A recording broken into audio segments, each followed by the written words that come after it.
तो आज हम जे शेट्टी के पॉडकास्ट पर जो क्लोई कार्दाशियन का इंटरव्यू हुआ था उस पर थोड़ी गहरी बात करने वाले। हाँ बिल्कुल। क्लोई ने उसमें कई चीजों पर बात की, जैसे 40 का होना, पब्लिक की नजरें, रिश्तों की दिक्कतें, माफी और मतलब पर्सनल ग्रोथ पर भी। सही। और ये इंटरव्यू अपने आप में काफी दिलचस्प है। मतलब इतनी शोहरत के बीच कोई अपनी निजी जिंदगी की मुश्किलों से कैसे निपटता है, ये जानना। बिल्कुल। और कैसे वो खुद को स्वीकार करने की तरफ बढ़ी। तो चलिए उनके अनुभवों से कुछ अहम बातें, कुछ नजरिए निकालने की कोशिश करते हैं। हाँ, शुरू करते हैं 40 की उम्र वाले पॉइंट से। उन्होंने बताया ना कि कैसे पहले वो सोचती थी कि 40 मतलब वो गोल्डन गर्ल्स जैसा कुछ। हाँ, वो मीम। लेकिन अब जैसे जेनिफर लोपेज या गैब्रियल यूनियन को देखती हैं तो वो सोच बदली है। और ये सिर्फ बाहर की बात नहीं लगती, अंदरूनी बदलाव ज्यादा है शायद। बिल्कुल। वो कहती हैं कि 30s का दशक उनके लिए काफी मुश्किल था। रिश्ते, करियर का प्रेशर, समाज क्या कहेगा, क्या उम्मीदें हैं, वो सब। पर 40 आते आते वो कहती हैं कि ज्यादा स्थिर, ज्यादा जमीनी महसूस कर रही हैं, जैसे वो सेल्फ डाउट और समाज वाली डेडलाइंस पीछे छूट गई हो। हाँ, और ये बोझ सिर्फ उम्र का नहीं था ना, पब्लिक की नजरों का, और जो उनके पिछले रिश्ते रहे। ओ हाँ, खासकर वो धोखे वाली घटनाएं, उसके बाद की शर्मिंदगी, वो अपराध बोध। सही।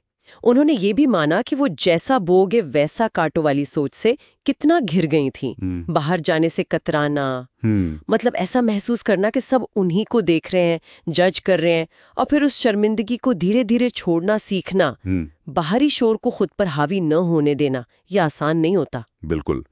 और ये समझना कि हाँ, रिश्ते में आपकी भी भूमिका थी, पर सारा दोष आपका नहीं है, ये एक बड़ा कदम है। सही कहा। और इसी से फिर माफी वाला मुद्दा जुड़ता है। हाँ, उन्होंने कहा कि दूसरों को माफ करना उनके लिए ज्यादा आसान रहा है हमेशा से, लेकिन खुद को माफ करना वो उन्होंने पिछले कुछ सालों में सीखा है। ये बहुत रिलेटेबल बात है, मुझे लगता है। ये महसूस करना कि जितनी नरमी हम दूसरों के लिए रखते हैं उतनी खुद के लिए भी रखनी चाहिए। और सीमाएं तय करना भी इसी से जुड़ा है। बिल्कुल। जैसे उन्होंने लैमो ओडुम से कई साल बाद मिलने का जिक्र किया। हाँ, वो किस्सा कि हाँ, पुरानी चीजें याद आएं, कुछ ट्रिगर्स भी हुए होंगे शायद, पर वो गुस्सा या कड़वाहट नहीं थी, बस एक एहसास कि हाँ, आप आगे बढ़ चुके हो। और फिर ट्रिस्टन थॉम्सन की मां के निधन पर उनका साथ देना। हाँ, वो भी, जिसे शायद कुछ लोग कमजोरी समझें, पर वो उसे अपनी ताकत मानती हैं। हाँ, ये दिखाता है कि सहानुभूति रखना कमजोरी नहीं है। बिल्कुल। ये उनके ग्रोथ को दिखाता है। पहले शायद वो मुश्किलों से भागने के लिए पार्टी या कुछ और करती होंगी 20s में, हाँ, पर अब 30s के आखिर में वो जानबूझकर चीजों का सामना कर रही हैं। प्रार्थना, जर्नलिंग, अकेले वक्त बिताना, जिम, थेरेपी का जिक्र भी किया उन्होंने।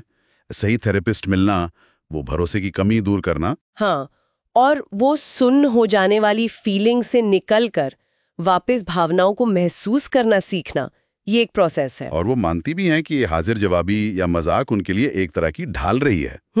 Defence mechanism. हाँ, पर अब वो भावनाओं को महसूस करने को ज्यादा तवज्जो दे रही हैं। और फिर माँ बनने पर उन्होंने बात की। वो कहती हूँ कि ये उनकी सबसे पसंदीदा भूमिका है। हाँ, और बच्चों में अच्छी वैल्यूज डालना, जैसे दयालुता, उनकी बेटी ट्रू के स्कूल नोट वाली बात। हाँ, उनकी आत्मा में दयालुता है। ये दिखाता है कि वो इस पर वाकई ध्यान दे रही हैं। और साथ ही बच्चों को इस पूरी शोहरत और सोशल मीडिया के प्रेशर से बचाने की कोशिश करना। अब उनके साथ मौजूद रहना बहुत जरूरी है आजकल। और आस्था, मतलब फेथ को वो अपनी जिंदगी का आधार मानती हैं। आखिर में वो तुलना और ईर्ष्या वाली बात भी काफी सोचने वाली है। हाँ, कि तुलना खुशी की चोर है। बिल्कुल। दूसरों की सफलता से जलने के बजाय उससे सीखना, स्टडी करना, ये एक अच्छा नजरिया है। और ये जानना कि उनके अपने भाई बहन भी अपनी अपनी मुश्किलों से गुजर रहे हैं, उन्हें एक पर्सपेक्टिव देता है। सही में। तो मतलब इस पूरी बातचीत से कई परतें खुलती हैं।